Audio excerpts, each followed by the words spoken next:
Hey, it's Aaron. Like I said in the last couple of videos, this is a several part series video. So if you want to know exactly what I'm talking about, definitely check out all the other videos preceding this.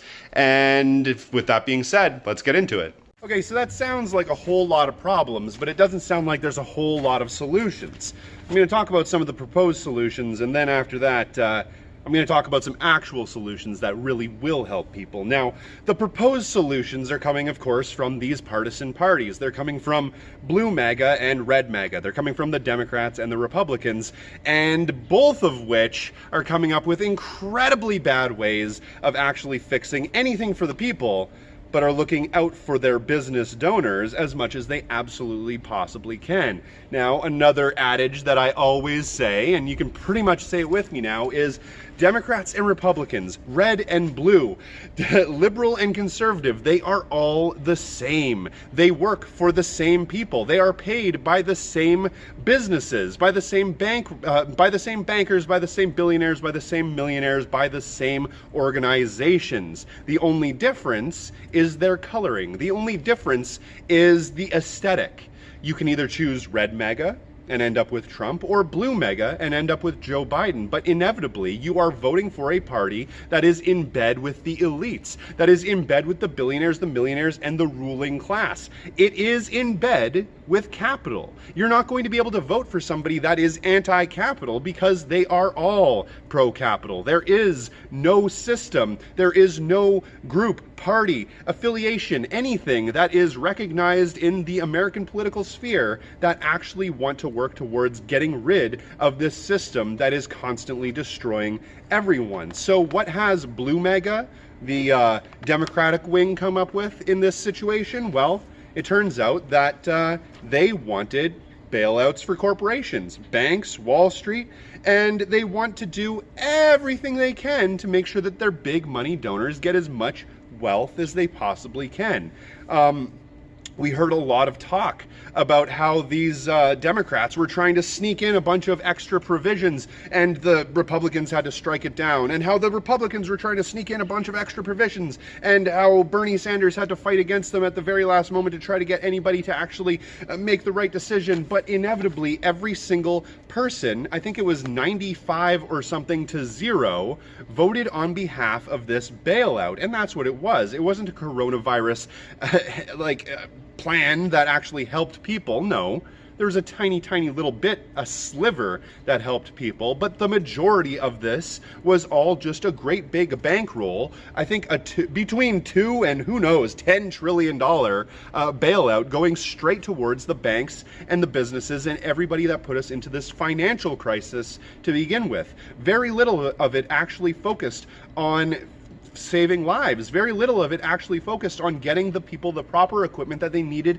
in a time of crisis. I didn't see any provisions that was saying that they're going to delegate this much towards the healthcare system. I didn't see any provisions that were saying that they're going to delegate this much towards hiring more doctors or nurses or whatever they need to do.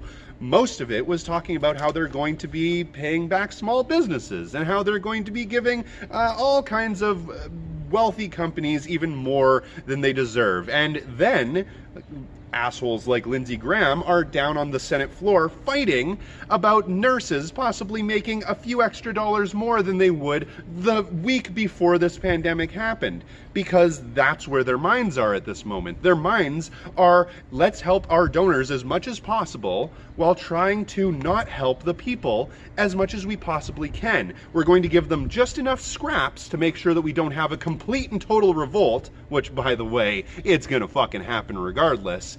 And we're going to give all of our friends as much as we can. Like I said, wringing out that sponge, the last few drops of money that were in the system before they run away with all of the fucking cash and leave us all to die. So then what was it that Blue MAGA, what was it that the Democrats actually planned to do with all of the people? Well, they certainly didn't give much of a fuck about their health, considering they are constantly talking about how you should stay inside unless it's to go out and vote for Joe fucking Biden. And already we found out that a lot of people that went and waited in those lines and actually had to go and risk their health so they could go and vote for this fucking rapist accused rapist, a lot of these people had to risk their lives and wait in lines with people that are now being confirmed that they had the coronavirus. So the blue MAGA, blue make America the way it was before, bring decorum back to the White House again, fucking Democrats, risked everybody's lives, all of their voters' lives, just so they could continue to manufacture some more consent. They've seen that it might make Joe a little bit more powerful, and that they might be able to hold on to power a little bit more before the guy who's not even a socialist gets in and makes things a little bit easier for the people. They did whatever they could to stop that. They blocked the only chance of Americans getting some sort of UBI. And it wasn't even a UBI, it was an actual cash payment. The Democrats immediately blocked the very first proposal that came through with the Republicans, which was actually going to offer a lot of the Americans some minor support. They blocked that. And immediately afterwards, the Republicans didn't propose a better bill that would help the people more. The Democrats didn't give a shit about that in the first place anyway, but they proposed something that would make things far worse. And they did. And they passed it. Like I said, 95-0. They don't give a fuck about you. They don't care about you. They don't care about any of you. They care about themselves. They care about enriching themselves and their big money donors. They endorsed the Republican plan, and that Republican plan has absolutely no provisions for Medicare for all, no UBI, no rent relief, and just riddled with means testing. So a lot of the people that even might have been eligible to get the money in the first place certainly won't be able to now, because they don't give a fuck about you. They don't care. Okay, so that's blue MAGA. What's red MAGA up to? Well, it turns out red MAGA is up to all of the exact same things that blue MAGA is up to, except for one minor difference. Actually, one slightly major difference, and that is that they want you to, quote, go to work in the midst of a fucking pandemic so they can continue to, quote, keep the red line from going deeper into the red and keep it in the green. So that's basically what they want you to do. They want you to die for capitalism. And yes, if you have wondered before, yes, this is a fucking death cult. I've said this many times in the past, and even people across the internet, liberals for fuck's sakes, Patton Oswalt and others, have been saying that yes, capitalism is a death cult, and we aren't willing to sacrifice ourselves, our loved ones, our grandparents to the god of capitalism to save the little red line from going further into the red. That is some crazy fascist propaganda bullshit, because it absolutely will not work, and it will absolutely put tons of people into an early fucking grave. Why is this fascist? Well, think about it this way. All of these people are willing, no, not just willing, eager to go out there and die for the billionaires, die for the collective, their country, their dictatorship, for lack of a better word. Of course, it's not all the people. A lot of the people are being convinced that that's a good idea, and a lot of the people that are convincing them that it is a good idea are, of course, the media pundits and the rich elites that don't actually have to deal with these things on a one-to-one basis anyway. So they're saying, delightfully, gleefully even, that they would go and die for their country, die to save that little red line, even though they don't actually have to put their lives on the line for a second while doing it. And what kind of death would it be to die for your country in such a noble way when really all you're doing is continuing to just scan items at a grocery store and then eventually contract a fatal disease and then die in the hospital of some kind of lung failure? How unbelievably patriotic. No, I'm afraid that the patriotic thing to do at this moment would be to stand with your fellow workers, to stand with your people, and not just decide to throw everything away and die thanks to a bunch of numbers on a screen. So the proposed solution from the Democrats and from the Republicans is basically this idea that they're going to do austerity, that they're going to make tiny little changes along the outskirts, so then some people might not be hit so hard with this financial crisis, this pandemic, this global crisis, all of these things happening all at once. They're going to do tiny, minute changes around the edges, so some people are going to be okay. But really, we know what their actual plan is. We know what they're actually planning to do. Like I said, wring out the last few drops in the economy and then fuck off to their secret underground bunker underneath their multi-billion-dollar, multi-million-dollar houses, or off to a yacht that they have sitting out in the middle of the ocean, or to some island that they've been housing their money in for the last decade. Trust me, the rich people have their fucking plans. They already know what they're going to do after they completely destroyed and dismantled the world economy. That's what they're going to do. That's what they've always planned on doing. So it's up to us to make sure that once they're gone, and even before they're gone, we are working towards making the society actually whole, making the people actually survive from this fucking pandemic and from this global catastrophic crisis. And scene change. So we're going to do a little bit of a walk and talk for this last couple of scenes because I'm running out of locations and I kind of just want to go for a little bit of a walk here. Okay, so those are the proposed solutions from our so-called leaders. But those aren't actual solutions. Those aren't going to help anybody really. So what is the actual solution? Well, the very first thing that I have to say is don't panic. Right now, panicking is the absolute last thing that any of us should do. It's completely normal to be worried. It's completely normal to be a little bit scared. It's completely normal to not know what's going to happen within the next couple of months, even the next few days. That's totally something that all of us have to deal with. And trust me, the leadership, they don't know anything either. They're flying by the seat of their pants as well, and they have absolutely no plan other than how to find some sort of way to make more money or more profit off of all of this. So the first thing you have to do is not panic. And the next thing you need to realize is that you need to have community right now more than ever before. I'm gonna walk past a couple of people here. Hi, people. Social distancing, as always, perfect. All right, so people need to stop panicking and people actually need to make sure that they are relying on their community. So get out there, talk to people. Like I always say, you need to talk to your family, you need to talk to your friends, you need to be able to get organized, get active, and unionize. It doesn't matter if that's a tenant union, it doesn't matter if that's a local union within your workforce. You have to make sure that you're getting together with people in a time of crisis. Everybody has to take some time and enjoy themselves. You might not have a whole lot of time to enjoy yourself within the next few months or so. So while you still can, take some time and do some things that make you happy. Laugh, enjoy things, play games, take long, luxurious baths with bath bombs and so forth. Those sorts of things will actually make you feel a little bit better in the meantime and kind of get your spirits back up, at least a little bit, because we need to get our spirits back up. We need to make sure that we're actually, you know, happy, joyful, and enjoying ourselves, at least for a little while, because we're going to need that strength, that energy for what's going to come after this, because things are not going to get better. But with that being said, there's something that I always like to remember, and even though I'm an atheist, it's something that's from religion, from the Bible specifically, and that's the Serenity Prayer. And it basically goes, accept the things that you know you can't change, have the courage to change the things that you can, and have the strength to know the difference. And that's really important right now, because if we're constantly stressing about every minor thing, then when we actually have to take control and actually have to deal with real problems, it's going to make things so much worse. It reminds me of something that a friend of mine always talks about.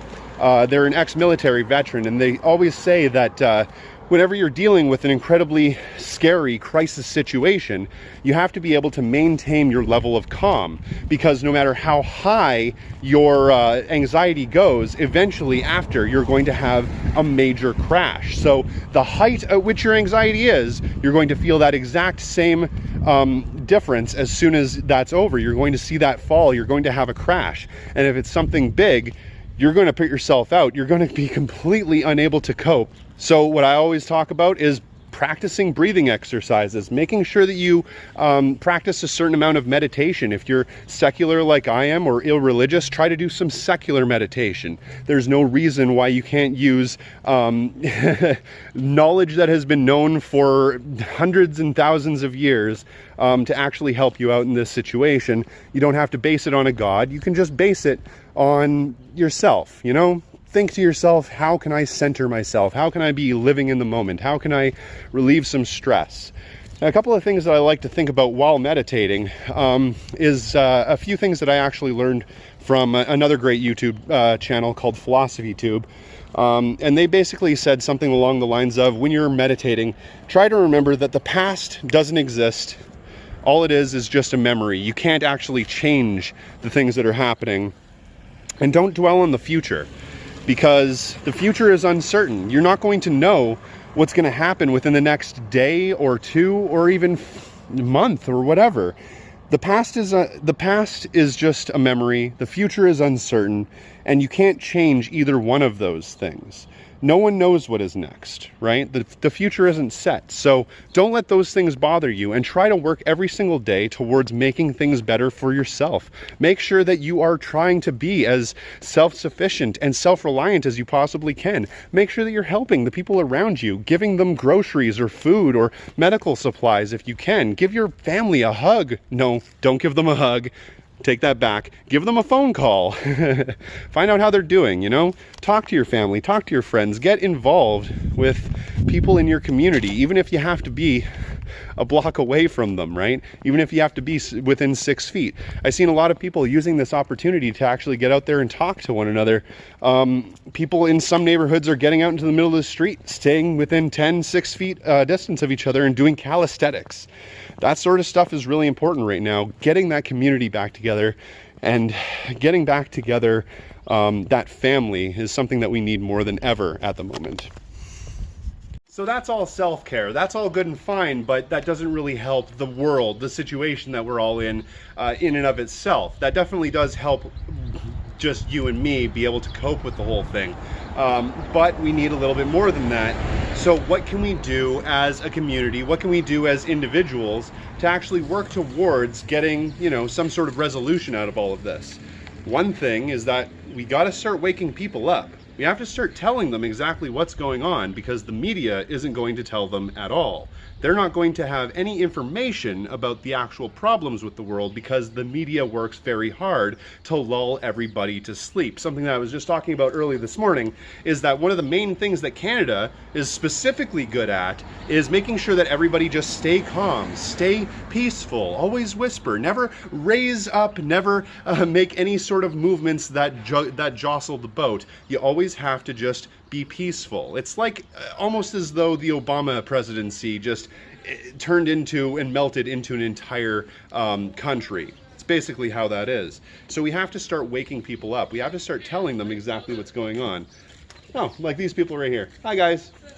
Outside of waking people up, the number one thing that we have to do as leftists is something that we're not exactly great at. And unfortunately, that's the one thing that we really have to work on the most right now, more than ever. And that's actual unity. We need something known as a united front. That means anarchists, communists, socialists, Marxists, even democratic socialists, and anybody with a rose in their fucking bio. All of us need to come together and actually work towards a cause, a goal. And right now, that's defeating this system and setting something up that will actually work for the people and not just the few at the top. We have to stop all of this petty bickering and infighting right now, because we need to be working together to gain more class consciousness, to gain more solidarity, and to actually fix this problem.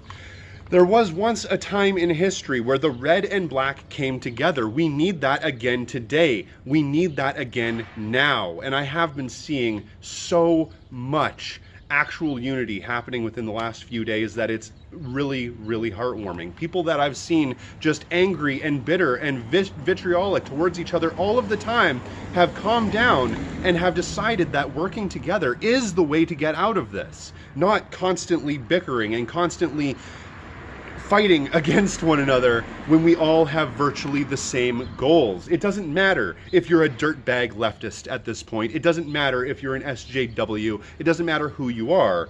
It only matters that we gain unity among all working people. Now, all of those solutions are good and fine, and they definitely do help a little bit, but you need some sort of actual broken down plan.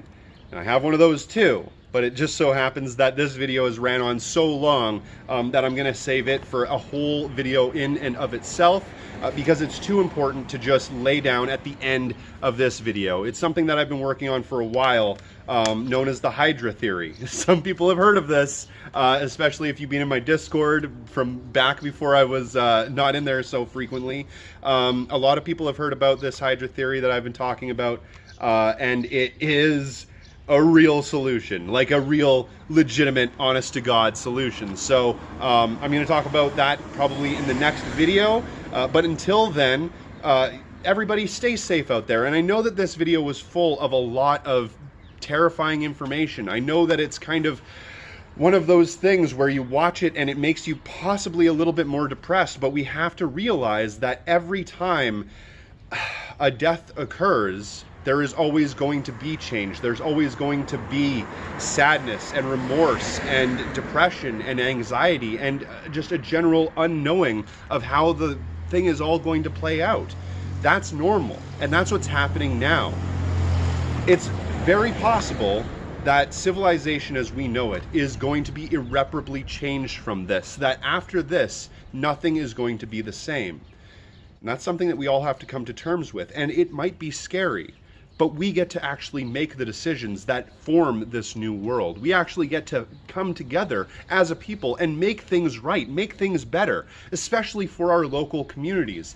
And we can do that if we actually work together and we actually come together as one, as a people, and dismantling this economic nightmare that's been destroying all of our lives for so very long, known as capitalism. Thank you very much for watching. I know that was a long video. If you do get a chance, check out all the links in the description box below. Hit that little bell, but don't just hit the bell, hit it twice, because if you don't, they're not going to tell you about any of the videos I put out on this channel. So do all those things, and thank you very much for watching.